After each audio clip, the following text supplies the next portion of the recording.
And this is the place. 60 years ago, the Grateful Dead were right here in Starting. And what I'd love to do is share my individual experience of that night. I don't know about the rest of the stories.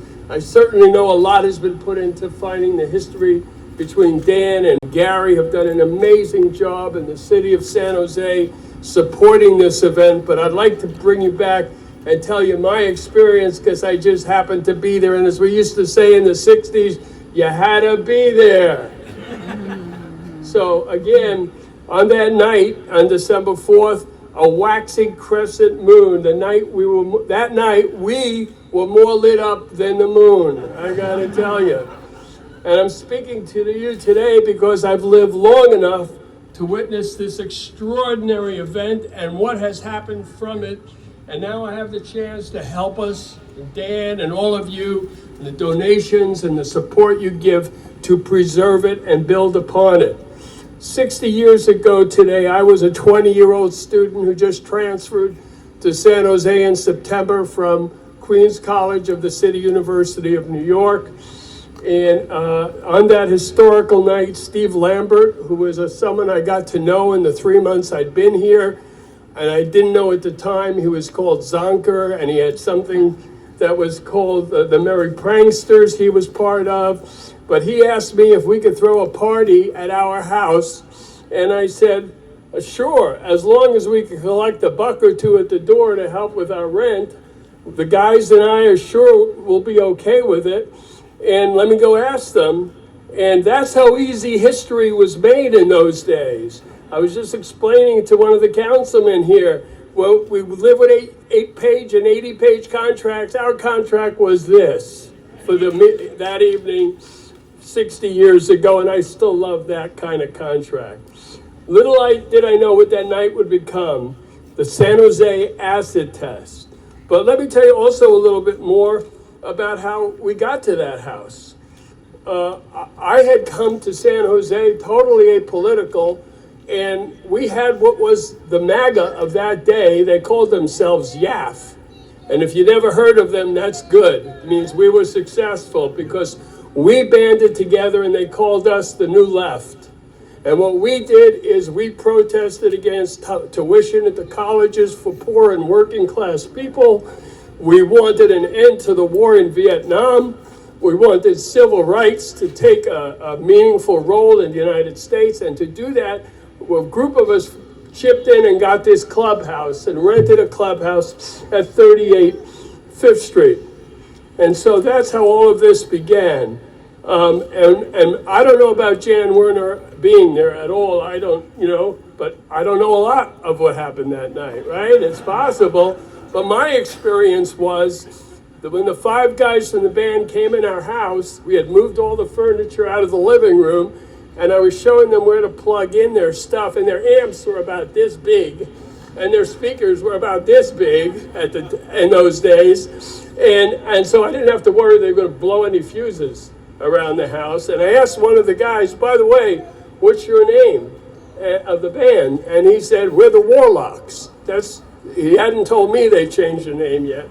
But later that night, things got a little bit different.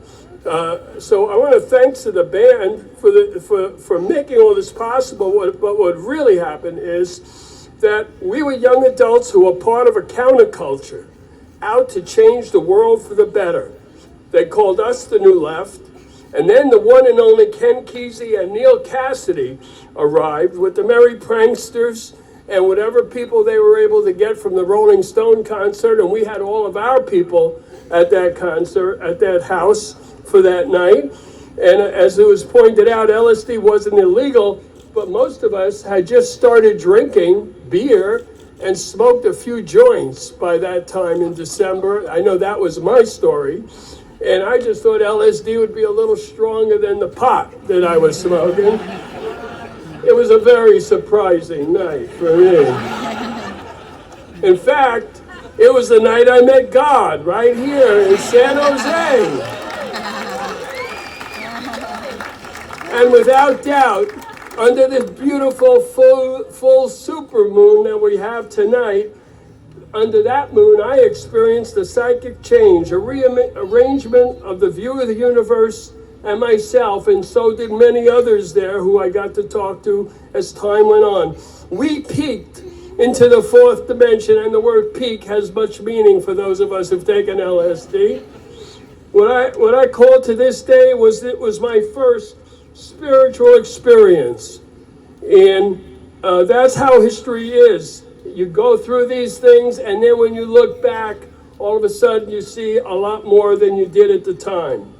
And that's what happened that night. So we had all these characters. We had the Owsley acid that they were handing out with out of sugar cubes. And someone was walking along with a bag doing that. We had the lights doing all kinds of strange stuff from the guys that were with the dead. And then we moved on. And we all started, I don't know, there were hundreds of people. We were inside the house. We were outside the house. We were behind the house. And it was a key scene in the birth of a new American counterculture that night. Music, LSD, freedom, art, rebellion, all colliding under this one roof on 5th Street, San Jose, into our altered states of consciousness where we were redefining reality. Truly a spiritual experience for many of us. And soon, a generation throughout the world would begin going further. As we know, 1965 was just the start of the years ahead. So let me remind you of in those days when people read books. Remember that?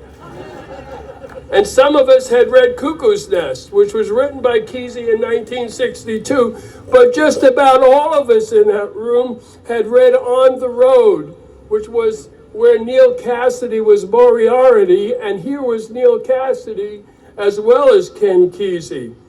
That night changed my life and so many others that night. It taught us that life itself is one long experiment in awareness, love, and connection.